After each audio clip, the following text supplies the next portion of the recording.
कहानियाँ सिर्फ सुनने के लिए नहीं होती। कुछ कहानियाँ होती हैं महसूस करने के लिए। ये कहानी आप सुनकर शायद छोड़ दोगे, पर ये ज़िंदगी भर आपके जहन में रहेगी। So welcome to the channel the horror by Kaushiki. ये कहानी हमारे अर्बन लेजेंड सीरीज़ का एपिसोड 5 है, और अगर आपने इससे पहले के एपिसोड्स नहीं सुने तो आप उन्हें मेरे चैनल पर जाकर ज़रूर सुनिए। तो चलिए शुरू करते हैं।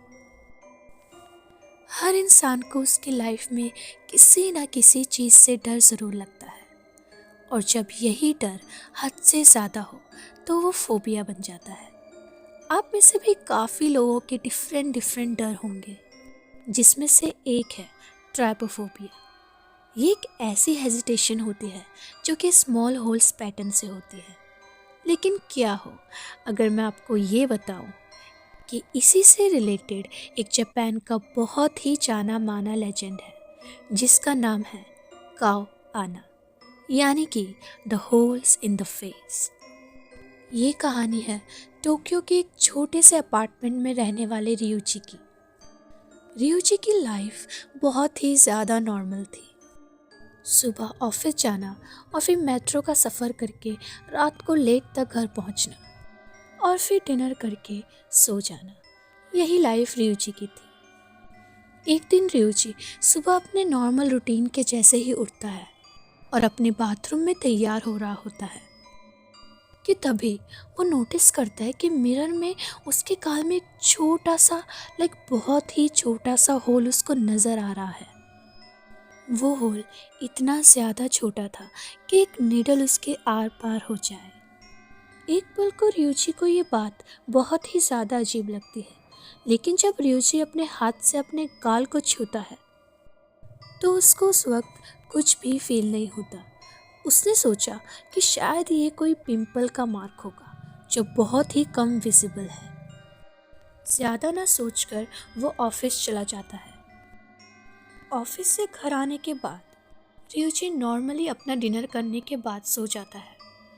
अगली सुबह रियूची दोबारा से रेडी हो रहा होता है तो उसको फिर से मिरर में अपने गाल पर वही होल नज़र आता है, लेकिन इस बार वो होल पहले से ज़्यादा बड़ा था। और सबसे अजीब बात तो ये थी कि वो होल बिल्कुल ब्लैक था, और रियूची जब अपने हाथ से उसको छूता तो उसको सब कुछ नॉर्मल लगता, लेकिन मिरर में वो होल साफ साफ विजिबल था। रियूची उस वक्त तक काफ़ी ज़्यादा पैनिक हो जाता है और वो डॉक्टर के पास जाता है। डॉक्टर रियूची का स्किन टेस्ट एंड स्कैन करते हैं, लेकिन सब कुछ नॉर्मल था। डॉक्टर्स का कहना था कि ये सब सिर्फ रियूची की इमेजिनेशन है और उसको रेस्ट की ज़रूरत है। इसके बाद रियूची नॉर्मल अपना रूटीन फॉलो करता है और वो ऑफिस जाता है। लेकिन जब रियूची अपने ऑफिस की लिफ्ट में होता है तो उसको लिफ्ट के स्टील के डोर में वही होल और भी ज़्यादा बड़ा दिखने लगता है, जो देखने के बाद रियूची काफ़ी ज़्यादा डर जाता है और जैसे तैसे काम ख़त्म करते ही वो अपने घर आ जाता है। धीरे धीरे रियूची की लाइफ में ये इंसिडेंट्स बढ़ने लगते हैं और उसको अपने रिफ्लेक्शन में आए दिन होल्स दिखने लगते हैं, जो कि धीरे धीरे उसके बॉडी में फैल रहे थे। मेट्रो के ग्लास में, ऑफिस के वॉशरूम में, इवन रियूची को हर जगह बस यही सब दिख रहा था। इन सब के चलते रियूची अपने आप को मिरर में देखना ही बंद कर देता है। एक दिन रियूची रात को सो रहा होता है और वो खुद को सपने में देखता है, जहाँ पर वो उसी मिरर के आगे खड़ा है और उसकी पूरी बॉडी में वही ब्लैक कलर्स के होल हैं। वो खुद को देखकर साफ साफ महसूस कर सकता था कि वो अंदर से खाली हो रहा है। रियूची ये सब देख ही रहा था कि उसको एकदम से अपनी पूरी की पूरी बॉडी में सेंसेशंस होती हैं। रियूची एकदम से नींद से उठता है। उसको कुछ भी समझ में नहीं आ रहा था कि उसके साथ ये चल क्या रहा है। रियूची अपने आसपास से काफ़ी लोगों को ये पूछता है, ये सब बताने की कोशिश करता है, लेकिन कोई भी उसकी बात पर यकीन नहीं करता। थक हार कर एक दिन रियूची इंटरनेट पर सर्च करने की सोचता है और उसको एक पुराने जापानीज़ फोरम में एक नाम दिखता है, काओ आना। उस फॉरम के अकॉर्डिंग अगर आप किसी के चेहरे पर होल देखते हो और फिर खुद को आपने मिरर में देख लिया तो आप भी काओ आना के कर्ज से जुड़ जाएंगे। और ये पढ़ने के बाद रियुची को याद आता है कि उसने कुछ दिन पहले ही ऑफिस के वॉशरूम में एक लड़के के चेहरे पर एग्जैक्ट यही होल देखा था। उस लड़के का चेहरा बहुत ही ज़्यादा थका हुआ था और जैसे ही वो लड़का वहाँ से जाता है रियोजी खुद को मिरर में देख लेता है और शायद यही उसकी बहुत बड़ी गलती थी। ये सब जानने के बाद रियोजी का डर और भी ज़्यादा बढ़ चुका था और धीरे धीरे उसकी मानसिक स्थिति भी खराब होने लगी थी। रियोजी पागलों की तरह ही अपने अपार्टमेंट के अंदर बस बैठा रहता और धीरे धीरे अब उसको लगने लगा था कि वो अब खुद भी अपनी बॉडी पर वो होल्स को महसूस कर सकता है।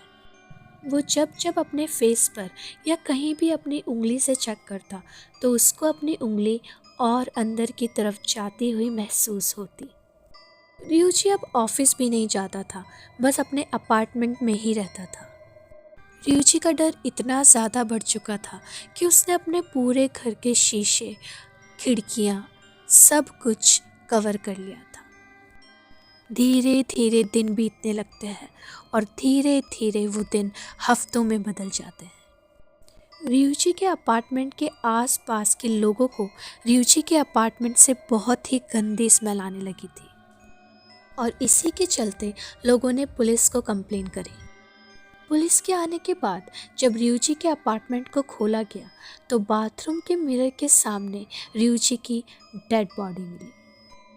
रियोजी की बॉडी बिल्कुल ठीक थी, लेकिन एक बात जो गौर करने की थी वो ये थी कि रियोजी के बाथरूम का मिरर टूटा हुआ था। इन सब चीज़ों के बाद जब रियोजी की बॉडी को पोस्टमार्टम के लिए भेजा गया तो डॉक्टर ने उसकी डेथ का रीज़न सडन हार्ट अटैक दिया और पुलिस ने केस को क्लोज कर दिया नेचुरल कॉज बताकर। ये इंसिडेंट काफ़ी ज़्यादा डिस्टर्बिंग था। इवन जो लोग रियोजी को जानते थे वो लोग बताते थे कि रियोजी अक्सर उनको कॉल कर कर यही चीज़ें बोलता था कि उसको अपनी बॉडी पर होल्स दिखते हैं। लेकिन जो लोग उस दिन वहाँ पर थे जब रियोजी की डेड बॉडी मिली थी उनमें से कुछ लोगों ने कहा था कि अब उनको भी बाथरूम के मिरर में एक सेकंड के लिए अपने चेहरे पर भी वही छोटे होल दिखते हैं। धीरे धीरे जापान में ये केसेस और भी ज़्यादा बढ़ते गए। लेकिन काओआना के इस कर्ज की शुरुआत हुई कहाँ से थी? लोग कहते हैं ये कर्ज पहली बार तब शुरू हुआ था जब टोक्यो में एक पुराने मेंटल हॉस्पिटल को बंद किया गया। उस मेंटल हॉस्पिटल में ऐसे पेशेंट थे जो अपनी पहचान, अपना चेहरा सब कुछ भूल चुके थे। हॉस्पिटल आगे जाकर बंद हो गया, लेकिन जो चीज़ वहाँ रह गई वो मिरर के अंदर ये कर्ज छोड़ गई थी। बस तब से काओआना का कर्ज शुरू हुआ। अगर आपको कभी भी किसी के चेहरे पर कोई होल नज़र आए तो उसको ज़्यादा देर तक ना देखें, क्योंकि ये कर्ज धीरे धीरे फैलता है। So guys, this was the story. Hope you like it. ऐसे ही creepy, dark and horror stories के लिए इस चैनल को सब्सक्राइब करिए, लाइक करिए एंड शेयर ज़रूर करना। मिलते हैं नेक्स्ट स्टोरी में। Keep listening the horror by Kaushiki.